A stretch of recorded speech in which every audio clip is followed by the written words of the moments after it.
আসসালামু আলাইকুম ওয়া রাহমাতুল্লাহি ওয়া বারাকাতুহু।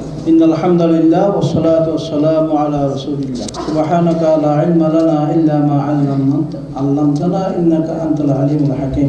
রাব্বি ইশরাহ লি সাদরি ওয়া ইয়াসসির লি আমরি ওয়াহলুল 'উকদাতাম মিন লিসানি ইয়াফকাহু কওলি। আজকের এই মুহূর্তে ইফতার মাহফিলের সম্মানিত সভাপতি, মুহতারাম প্রধান অতিথি, বাংলাদেশ জামাত ইসলামীর সাবেক সংসদীয় দলের হুইপ, কেন্দ্রীয় কর্ম পরিষদ সদস্য, চট্টগ্রাম মহানগরীর শ্রদ্ধাভাজন আমির আলহাজ শাহজাহান চৌধুরী, অন্যান্য অতিথিবৃন্দ, মঞ্চে উপবিষ্ট দায়িত্বশীলবৃন্দ, সম্মানিত উপস্থিতি।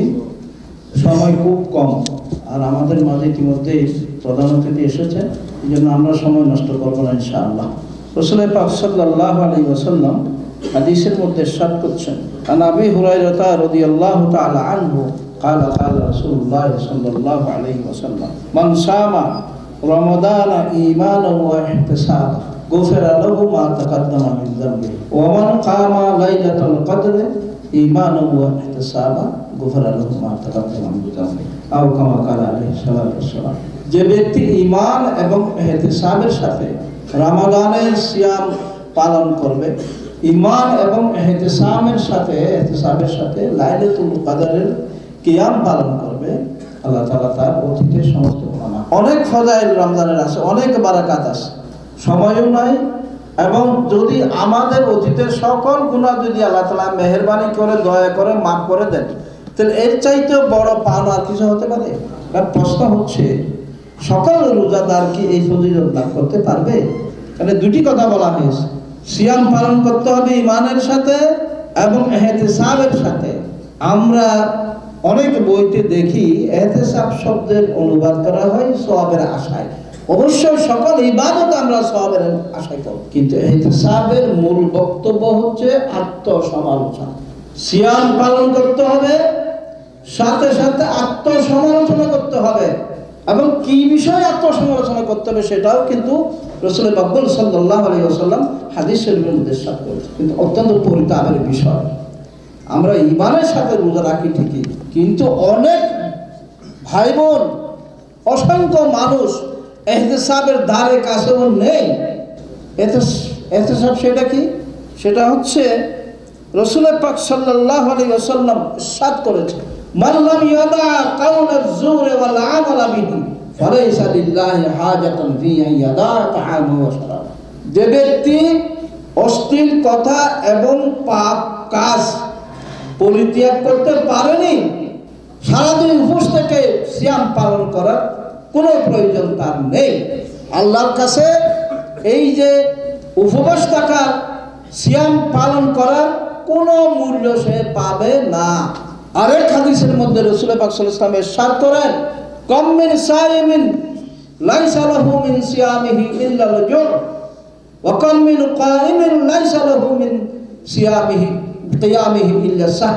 আল্লাহ রাসূল সাল্লাল্লাহু আলাইহি ওয়াসাল্লাম ইরশাদ করেন, অসংখ্য রোজাদার এমন আছে যারা সারাদিন অভুক্ত থেকে কষ্ট করা ছাড়া রোজা থেকে সে আর কিছুই লাভ করতে পারে না। অসংখ্য কিয়ামুল লাইল কারি এমন আছেন, সারা রাত জেগে অনিদ্রা রাত কাটানোর যে কষ্ট, সে কষ্ট ছাড়া সে কিয়াম থেকে কিছু লাভ করতে পারে। বলে বোঝা গেল কি, রোজাও রাখতে হবে, সিয়ামও পালন করতে হবে, এবং আমার মুআমেলাত, আমার লেনদেন, আমার ব্যবসা বাণিজ্য, আমার চাকরি, চাষবাস, যত কাজ আমি করব প্রত্যেকটা কাজ হিসাব রাখতে হবে। রোজাও রাখে, মিথ্যাও বলে, প্রতারণাও করে, ধোঁকাবাজিও করে, গোদামজাত করে, মানুষকে দ্রব্যমূল্য বৃদ্ধি করে কষ্ট দেয়, ওজনে কম দেয়, চগলখড়ি করে, গীবত করে, এমন কোনো কাজ নাই যা করে না। ওই ব্যক্তির কি রোজা রাখার কোনো প্রয়োজন আছে? তাহলে রোজাও পালন করতে হবে, প্রত্যেকটি কাজ হিসাব করে করে করতে হবে। তাই এই রোজা আমাদের জন্য সার্থকতা বয়ে আনবে। রাসূল পাক সাল্লাল্লাহু আলাইহি ওয়াসাল্লাম খুতবা দেওয়ার জন্য প্রথম মিম্বরে দাঁড়িয়েছেন, আমিন বলেছেন, দ্বিতীয় মিম্বরে দাঁড়িয়েছেন, আমিন বলেছেন, তৃতীয় মিম্বরে দাঁড়িয়েছেন, আমিন বলেছেন। সাহাবায়ে কেরাম জিজ্ঞেস করলেন, আপনি তো কোনোদিন এরকম করেন না, আজকে কেন এভাবে তিনবার আমিন বললেন?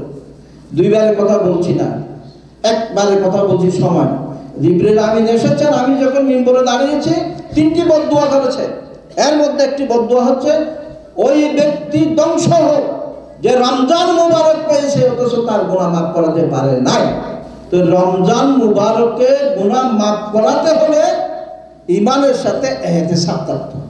সারা বছর যে পুণ্যদ্রব্য চলে না আমরা সেটা রমজানে চালিয়ে দিই। 1000 টাকার মাল 500 টাকা বৃদ্ধি করে 300 টাকা ডিসকাউন্ট দিই, এটাই হচ্ছে আমাদের ব্যবসা। মনে কিছু করবেন না, আমরা চেষ্টা করি সারা বছরের ইনকাম রমজান মাসে করার জন্য। যদি এরকম হয় তাহলে এই বোঝার কোনো সওয়াব আমরা পাবো না। আল্লাহ তাআলা আমাদের সকলকে ঈমান এবং ইহতিসাবের সাথে সিয়াম পালন করে পরকালের মুক্তি নাজাত যেন আমরা নিশ্চিত করতে পারি সে তৌফিক এনায়েত করুন। হাযা মা ইনদি ওয়াল ইলমু ইনদাল্লাহ আলাইহি তাওয়াক্কালতু ওয়া ইলাইহি মুনীব। আসসালামু আলাইকুম ওয়া রাহমাতুল্লাহি ওয়া বারাকাতুহু।